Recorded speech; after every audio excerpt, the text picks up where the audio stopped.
पुढे.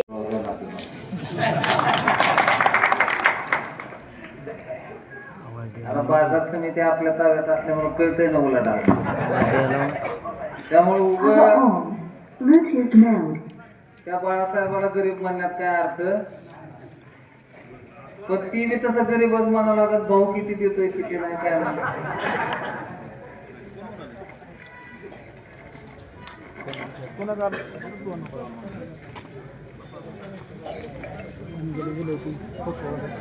परंतु या ठिकाणी उमेदवारी देत असताना विरोधकांनी उमेदवारी देत असताना त्याला विचारलं की तुझ्याकडे किती पैसा आहे, तुझ्याकडे किती संपत्ती आहे, तू किती खर्च करू शकतो. परंतु आपण त्याची पैसा संपत्ती बघितलं नाही, त्याचा इमान बघितला, त्याची पक्षाच्या प्रती निष्ठा बघितली, त्याची काम करण्याच्या प्रती तडप आहे ती बघितली. आणि ती बघून आपण या ठिकाणी या तिन्ही उमेदवाराला संधी दिलेली आहे. आज सकाळपासून खासदार साहेबांबरोबर दौऱ्यात आहे. तर त्यांची अशी भूमिका आहे की सर्वसामान्य कुटुंबातील महिला ही धाराशिव जिल्हा परिषदेच्या अध्यक्षपदी विराजमान होईल.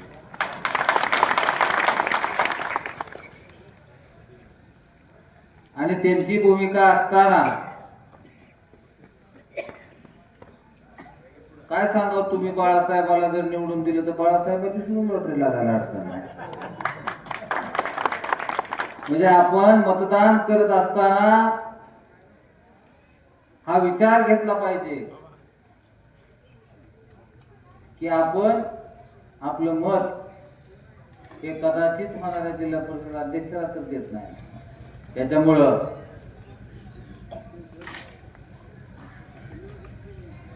कुणीही गाफील न राहता अजून 2 दिवस बाकी आहेत. तर येणाऱ्या 2 दिवसामध्ये प्रत्येक तरुणाने, प्रत्येक शिवसैनिकाने एक चंग बांधला पाहिजे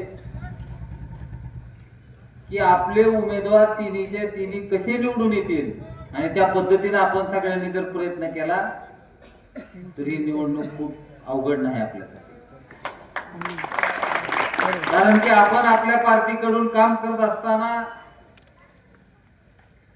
आपण काय पहिल्यांदा उमेदवारी घेतली आणि आपण उतरलोय अशातला प्रकार नाही. आज ह्या ठिकाणी जरी उमेदवारी घेतलेली असली तरी प्रत्येक जणांनी आपापली ग्रामपंचायत ताटमानेने सांभाळलेली आहे. आज बाप्पा असेल, बाप्पाची ग्रामपंचायत 20-25 वर्ष झालं त्यांच्याकडे आहे. आप्पा गोडगेची असेल, आप्पा गोडगेची तर भल्या मोठ्या माणसाच्या बरोबर मामाच्या विरोधात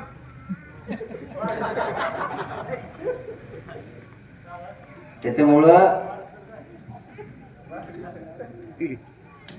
ती फॉर्च्युनर मध्ये फिरायला लागली. आप्पामुळे लॉटरी लागली. आपलेच आहे तो. पण ही सगळी उमेदवार इतके दिवस 2 व्हीलरवर प्रचार करीत होती. ती काय त्या सेटच्या गाडीत उतरू वाटला. दादा परिस्थिती अशी आहे की उग तुम्ही यायला लागला म्हणून तरीही थोडा लवाजमा गाड्याचा दिसायला लागलाय. आता मोकळ्यात जर दुपारी तुम्ही हिंडला का 2 व्हीलरवर फिरताना दिसते तुम्हाला प्रचार करताना.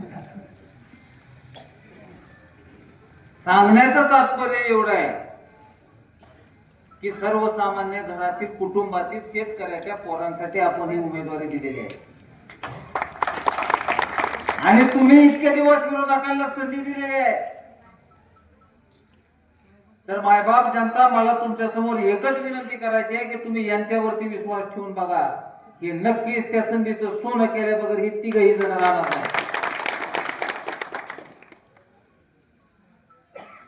आई इलेक्शन लागलं की विरोधकाची 30 माणसं, 30 तोंड, खाली बी त्यांनीच उभं राहायचं, वरी बी त्यांनीच उभं राहायचं.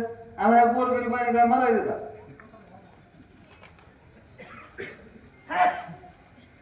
कारण की प्रत्येक जणानं एक गोष्ट लक्षात घेतली पाहिजे की अजून 2 दिवस आपल्याकडे वेळ आहे. कोरोना सारख्या महाभयंकर परिस्थितीमध्ये तळ हातावरच्या फोडासारखा महाराष्ट्र सन्मान्य उद्धवजी बाळासाहेब ठाकरे यांनी जपला ती गोष्ट आपल्याला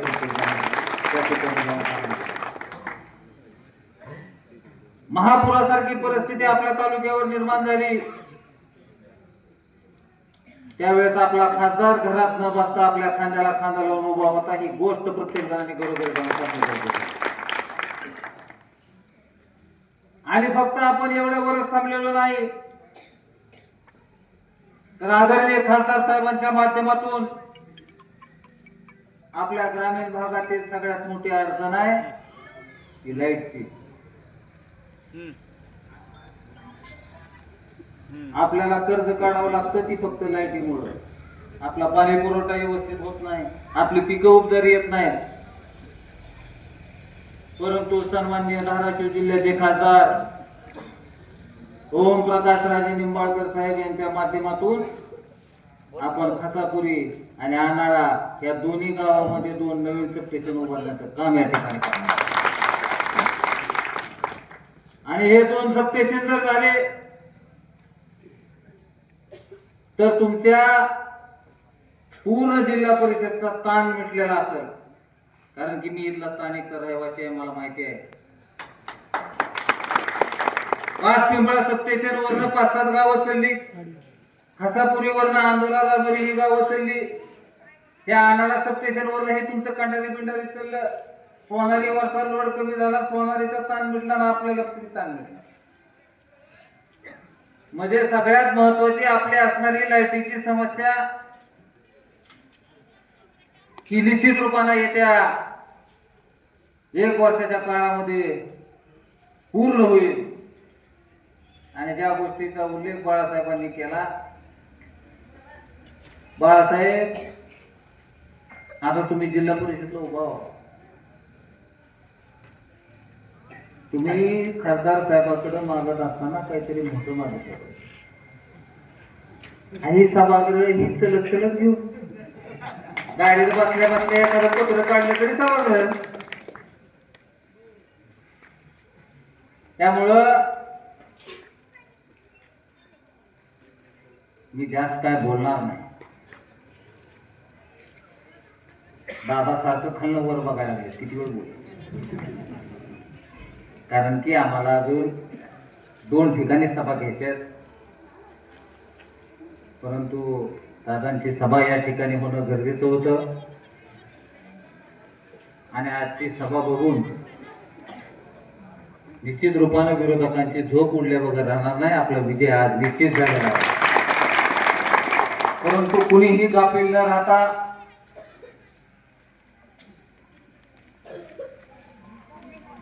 कसलाही विचार न करता आपण उमेदवार देत असताना सर्वसामान्य कुटुंबातील शेतकऱ्याचं पोरग दिलेलं आहे, त्याच्या पोटावरती भार न पडता इमानी इदबारे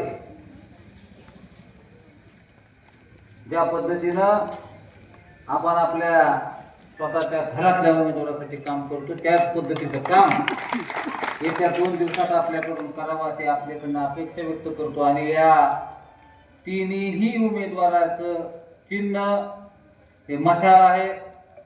आणि कुणीही खालीवरी काही विचार वेगळा करायचा नाही. सरसकट आपली दोन्हीही मतं आपल्याला एका मशनीवरती 2 मतदान करण्याचा अधिकार आहे. पांढऱ्या रंगावरचा पेपर आहे तो जिल्हा परिषदेकरता आहे. गुलाबी रंगाचा जो पेपर आहे तो पंचायत समिती सदस्याकरता आहे. त्या दोन्ही पेपरवरती मशाल समोरील चिन्हासमोरील बटन दाबून आपण भरघोस असं मताधिक्य या तिघांनाही द्याल अशी आपल्याकडनं माफक अपेक्षा व्यक्त करतो आणि इथंच थांबतो. जय हिंद, जय महाराष्ट्र. जनहितार्थ न्यूज, एक पाऊल पुढे. मुख्य संपादक धनंजय गोफणे. आपल्या परिसरातील बातम्या पाहण्यासाठी चॅनलला सबस्क्राईब करा, व्हिडिओला लाईक करा आणि बेल आयकॉन दाबायला विसरू नका.